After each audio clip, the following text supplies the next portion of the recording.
Hello, this is Walt Smith on BlueMoonRisingTV, back for another week of Walter's Glass Half Full. So without further ado, let's have a look at some of those comments in reference to the Stoke game. Sahel Hamed, we need our captain back. I hear you, my blue brother. I think we do.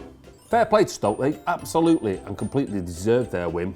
Mark Hughes, after the game, described it as the complete performance.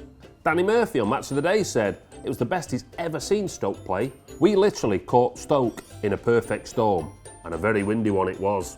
Asking Silva to play in those conditions is a bit like asking Mozart to write a symphony on a banjo. Having our big hitters out, Company, Yaya, Aguero and a half-fitter Silva is really starting to tell. We've got a lot of games coming up thick and fast, so I hope them boys can get back in the ranks as soon as possible. I do feel, however, once our injury crisis eases, we're capable of actually putting a run together and going on and winning this league still. I still feel we have the best team and squad in the league. If I could actually get an oxygen tent that Vinny could live in cotton wool of course, I'd actually buy one or get one ordered for Christmas right now. As has been shown, it's been a crazy season this year where our big teams are losing games left, right and centre, and we're no different. It's how we react to this defeat that's more important than the result itself. So City, come on. Dave Batista. Hashtag Pellegrini out. Hashtag Ancelotti in.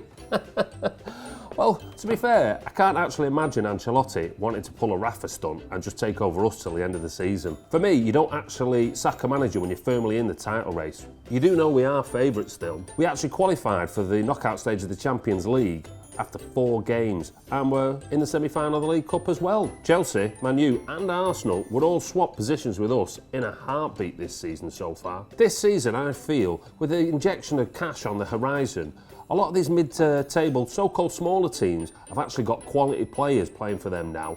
And if you look at the points total so far this season, nobody's running away with it. So all teams are going to lose a lot more than I feel we're used to. I'd say this season's eventual champions will actually have the lowest points margin in many a year. To actually get rid of Manuel at this point of the season could mess things up big time. He's there, he's steadying the ship, well, for I believe, Pep to arrive. You do know Pellegrini's only actually completed 2 full seasons with us so far, and he's got, what, 2 trophies? This week on Twitter, someone actually had a go at me because I said I would be excited with Guardiola arriving at our club. He said I was being disrespectful to Pellegrini. That's like calling me disrespectful if I got giddy because Messi was going to sign for us and Nasri's there playing in his position. Is Pellegrini perfect? No, not a chance. But I would encourage all Blues to get behind Pellegrini, especially at the ground. The reason being we don't want a poisonous atmosphere at the Etihad because I think that would get through to the team. For God's sake, if Jose's still got a job, and look how Chelsea are doing,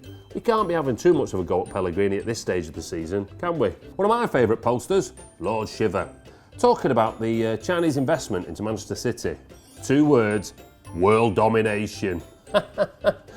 Now, this could possibly be the big news of the week, to be honest. This news will blow our finances over the next few years completely out of the water. It's a real finger in the eye to those fans who said the Sheikh would get bored. The Chinese market is 1 billion people. Let that sink in for a moment.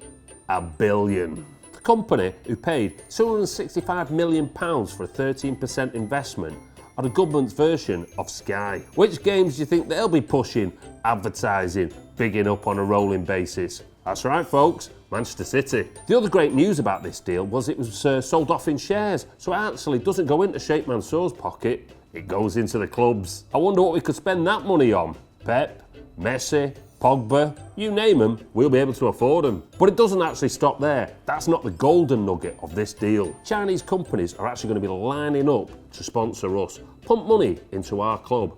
The best of Chinese talent, 1 billion people, is going to want to come over and have a look at our academy. This deal is a game changer, and it's happened to little old City. I'd urge anyone to actually read the excellent Martin Samuel column about this particular deal. It kept me giddy for days on end. It certainly helped me put the disappointing result of the weekend into perspective. We're going to be set up for years and years to come. City have truly arrived with this deal. So that about sums up another week of Walter's Glass Half Full. Now if you need some positivity injected into your City world, well, what are you doing? Get typing below. Oh, now it's definitely time for another.